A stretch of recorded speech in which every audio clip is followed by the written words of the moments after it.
The person that you're dealing with here, we have the Queen of Cups. This is a water sign, Pisces, Cancer, Scorpio. And if this is not a water sign that you're dealing with, this is somebody that cares about people on a very deep level, where they get suckered in by a sob story, or they kind of repeatedly help others. They come to the rescue of other people. They try to help other people. But in the process, they might be enabling that bad behavior. Okay? And so I feel almost like you like everything about them. You know they're a really good, kind person. But you do have certain critiques about the way they behave. And you feel like they need to learn to lovingly detach themselves so that other people's problems don't become their problem. And the person that you're dealing with as well, the way that you feel about them, we have the Temperance card. And the Temperance card is like a mixture of exasperation, but love, okay? So I feel like you care about this person. You want them to go places. You want them to succeed in life. You want them to be well. But there's something about them where they get emotionally destabilized very, very quickly. They give so much of themselves to other people. They give so much of their energy. And their life might be somewhat at a standstill because they don't know how to contain their energy to get things moving in their own lives. Okay?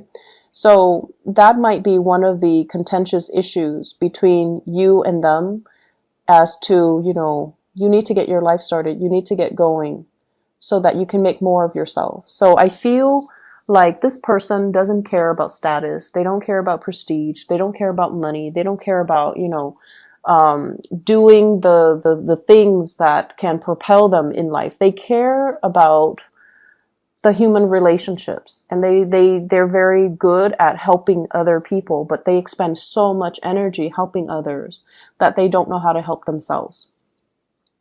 You do admire them, and you like them because they have a really big heart, and you can forgive a lot. As long as somebody genuinely has a good heart, you will always forgive them. You will give them the benefit of the doubt. But over time, it can become a little bit exasperating, okay? You might feel like they're idealistic as well, or naive, okay? The way that they see you, we have here the Prince of Wands. This is the Knight of Wands. They see you as somebody who is leading the charge, okay? You're quite independent, self-made. You take care of yourself. Business first. You take care of business. You can overcome great deals in your emotional life. Like, it's like your emotional life. We all have emotional hangups. We all have bad days. We all have like things that trigger us, but you don't let it get to you. You're able to see the forest for the trees. You're able to get yourself on this hill through sheer hard work and determination. And you don't sit there and say like, oh, I've been dealt like the shorthand of the stick, and so my life is stagnant. No, you don't do that. You're a fighter. You're a survivor. And you don't wallow in self-pity and say like, life has been hard to me. But either way, life might have been hard to you, but you've succeeded against all odds. So they see you as someone who is quite intimidating, but they also admire the drive and the ambition and your ability to lovingly detach yourself from elements and people that are very toxic to you. And there's this energy here. You're so independent that you don't care what people say. You don't care what people think. You know your true calling. You know what you need to do. And you don't let other people's opinions of you affect you. They are not like that. Other people's approval, other people's opinions matter a lot to them.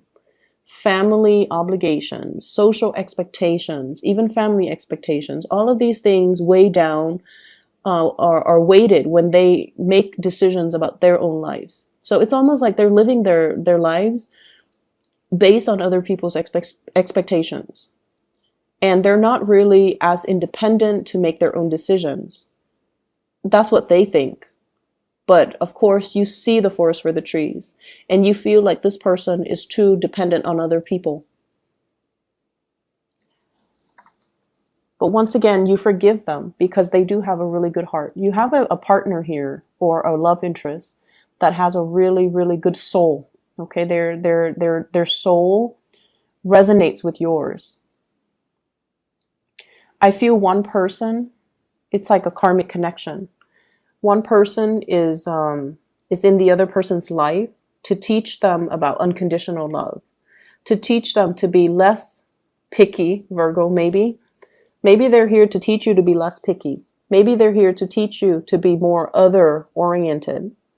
Maybe they're here as well, or maybe you're here to teach them to, live life with a devil may care attitude, to take care of business, to be a little bit more detached, to not let emotional hangups and issues weigh them down. Maybe you're here to teach them that, but I definitely feel a karmic connection where two people are learning a great deal from one another because the relationship is very complementary. They have something that you lack. You have something that they lack. You have the drive and the ambition. They have the heart and the soul. Not that you're not compassionate or loving, but I feel like the blending of the energy can create a really good union or even a good business partnership if you choose to partner up with them. What's in the center, the outcome for this relationship? I have here the Ace of Cups. This is really beautiful. So there is a coming together, an expression of love, and the beginning of something amazing between the two of you. And I feel it's because you admire the other person's compassion. They admire your drive and your ambition. And so together you see really, really valuable things in your partner that you are lacking, that they are lacking. And as a result of it, there's mutual love and respect seen here. When I shuffle the cards, the Death card also came out here with the Ace of Cups. And the Death card is almost like that transformation. It might have started out with mutual friendship or admiration, and it's grown into a very pure love where you want them to be well. And then they might have started out admiring you, and now they're like, I really, want that Virgo person to be well. And so there's a really strong connection between you and another person, and you definitely should pursue it. I see them as somebody who's a little bit more receptive. Okay, they don't really take initiative, it seems. And that might be a cause of frustration from your end. They don't really take initiative. The water energy is a very receptive energy, especially with this Queen of Cups. It's somebody that is like, they're very emotionally expressive. They're very emotionally intelligent. They know what they feel at all times. But in terms of actions, getting things started, getting things moving, they drag their feet. So in order for these things to take off, you kind of need to, take the initiative. The way they feel about you, we have here the Six of Wands. This is them coming towards you, overcoming their emotional reservations to come towards you. This person is jumping over this crevice that's filled with water, overcoming their emotional hangups, overcoming their emotional issues in order to charge ahead and move towards you. I did the reading for Aries. If you have Aries in your chart, you might want to watch that. If you're dealing with an Aries, you might want to watch that because this is you waiting for them to get their career started, waiting for them to overcome their hang-ups, to overcome the stalled energy, to overcome their inability to move things along. You're waiting very, very patiently. You're at the pinnacle of your success and you're waiting for the other person to catch up. And in a sense, you might start to sense that your life is put on hold as a result of waiting on this person. But they are going to be catching up. It's going to be made very, very clear to you that they're going to meet you where you are. Okay, they're moving right behind you and they're going to catch up to you. And so there is this outpouring of love and appreciation where two people are basically finally aligned, finally on the same page. If in the past there has been a lot of stop and go, and if in the past they might have been, tied up with past emotional hangups, this is the month or the week, I would say the month, as we move into November, where they're not making any more excuses from their end. They see you drifting away. They don't want to lose you, and they're more they're taking more initiative to come towards you. Okay, so you're getting what you want pretty much. The Death card, once again, it deals with the moving away from old ways of doing. They're trying to be I want to say, like, they're trying to contain their energy. They're trying not to expend their energy towards dead-end relationships, towards bad friendships, towards people that use them, while you're opening up your energy, being a lot more compassionate, being a lot more understanding, being a lot more... It's like, I know that, it's like, I know where you stand, and I can't tell you how to live your life. However, I'm willing to wait for you. So you're willing to, be a lot more understanding of this person. So there's this beautiful blending of mutual energy, which looks really good. In other areas of your life, I feel like we have here the Star card, and this is why I mentioned that Aquarius message at the very beginning. The Star card is about wish fulfillment. It's about dreams and aspiration, dreams coming true. Everything that you've ever worked really hard at, everything that you've ever overcome, you're now exactly where you need to be. And there are major, major new plans, new direction, new opportunities coming into the works for you. It's just a matter of you blending this energy and working with this energy so that you are in alignment with source energy. Okay? I have as well a couple, the Knight of Swords and the Queen of Swords. In love relationships in general, this is sort of like they're the strategic people in the entire deck. Okay, they're the Queen and the King of Swords. There's a lot of communication between you and your partner, and you guys are communicating about long-term goals and aspirations. Communicating about this. How do we get ourselves where we need to be? How do we fulfill our dreams? Not only as individual, but as a relationship unit. And I also feel as well healing relationships, healing past trauma, healing family issues as well. What I feel, though, is there's a very strong person, an air sign in your midst, possibly an Aquarius. So Aquarius, Gemini, Libra, Sun, Moon, or Rising. And this is a person that is showing you a vision. Okay, they're showing you something. And I feel for some of you, this can serve as like a coworker, a boss, somebody that is telling you about, here's what you should do. If you're interested in getting into, this industry, here are the paths that you should take. They're inspiring you, some of you, to go back to school. They're inspiring you to kind of reach out for a specific career path. They're showing you something and they're telling you, run with it, is what I'm hearing. Some of you might be trained by this person. You might be under this person in some way. They might be a manager, supervisor, a trainer, a coworker, somebody that you really admire because you admire their intelligence. You also admire their ability to detach, and you get along really well with them.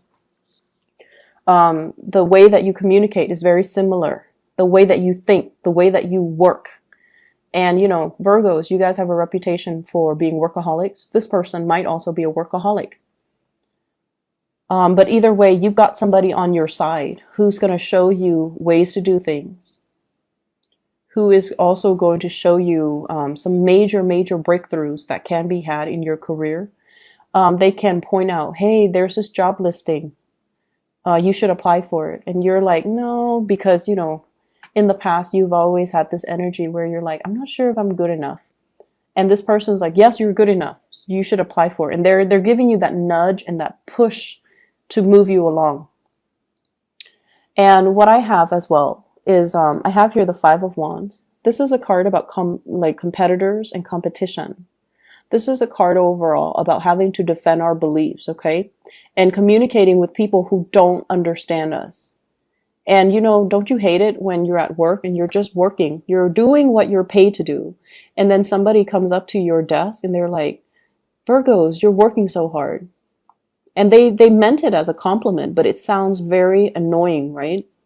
And you might have dealt with people like that. They dilly-dally. They don't really get things done. They get involved in like office gossip. They add fuel to the fire. And they don't do what they're supposed to do. And it aggravates you. And I feel like for those in a new work environment or in a new social circle, you're finally finding and aligning yourself with your kindred souls in your soul group where they have the same values. They're there to work. They're not there to gossip. They're not there to dilly-dally and commit time theft. And, they have their own calling. They have their own vision, and they don't care what anybody says. They're going to follow in their own their own path. And that's really inspiring when we look at people that they don't care what people say. They're going to forge their own path. And unapologetically so. I feel like that's really admirable. You're coming into your soul group and you're feeling like, wow, these people really understand me.